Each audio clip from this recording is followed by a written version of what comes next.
তো চলো বরমশাই কি গিফট নিয়ে আসলো তোমাদেরকে খুলে দেখাই।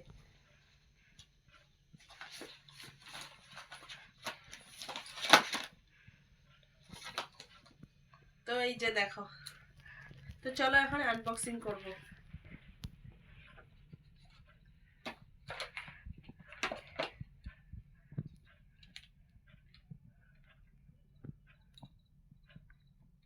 অন করে দিই না।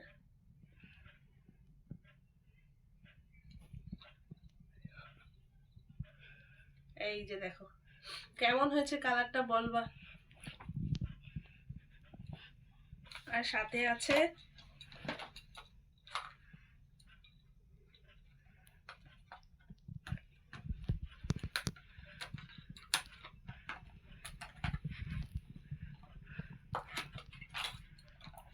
যে চার্জার, তারপরে এই যে কভার, আর এই যে হেডফোনটা শুধু ফ্রি পেয়েছি, আর সব বাকি সব কিনতে হয়েছে।